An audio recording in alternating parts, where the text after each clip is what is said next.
মুসা আলাইহিসসালাম ও ফেরাউনের ইসলামিক চমৎকার একটি গল্প। আপনি যদি না শুনেন তাহলে কিন্তু মিস করবেন। অনেকদিন আগের ঘটনা।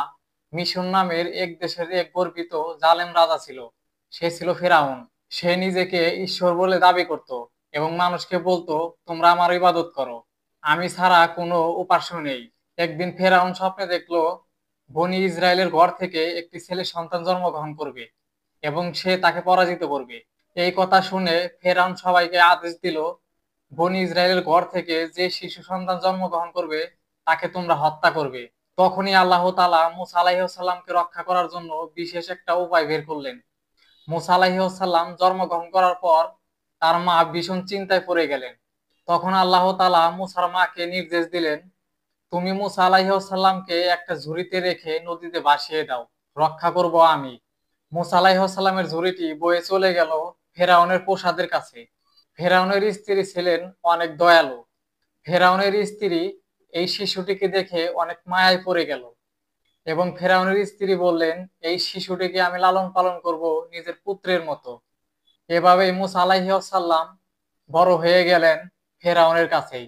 কিছু বছর পর মুসা আলাইহিসসালামকে আল্লাহ তাআলা নবী বানালেন এবং আল্লাহ তাআলা মুসা আলাইহিসসালামকে আদেশ দিলেন, তুমি ফেরাউনের কাছে যাও এবং ফেরাউনকে বলো, তুমি মানুষের উপর জুলুম করো না এবং আল্লাহ তাআলার ইবাদত করো এবং আল্লাহ তাআলার পথে ফিরে আসো।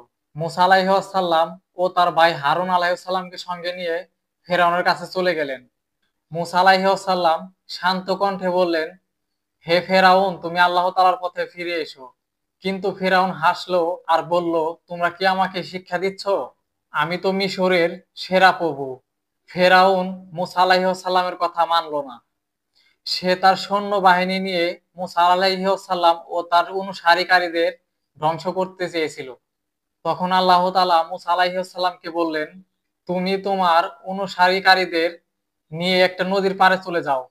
মুসা আলাইহিসসালাম যখন লোহিত সাগরের কাছে গিয়ে পৌঁছালেন, তখন পিছন থেকে ফেরাউন ও তার সৈন্যরা মুসা আলাইহিসসালামদেরকে ধাওয়া করেছিলেন। মুসা আলাইহিসসালাম আল্লাহ তাআলার কাছে দোয়া করলেন। আল্লাহ তাআলা মুসা আলাইহিসসালামকে আদেশ দিলেন, তুমি তোমার লাঠি দিয়ে সাগরের উপরে একটা আঘাত করো।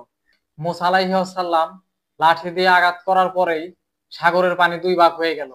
কিন্তু ফেরাউন ও তার সৈন্য সহ সেই পথে কেবলমাত্র ঢুকলো। তখন আল্লাহ তাআলা সাগরকে আবার একত্রে করে দিলেন। ফেরাউন ডুবে গেল আর বলল, আমি এখন বিশ্বাস করি যে মুসা আলাইহিসসালামের আল্লাহ হচ্ছে সত্যিকারের আল্লাহ।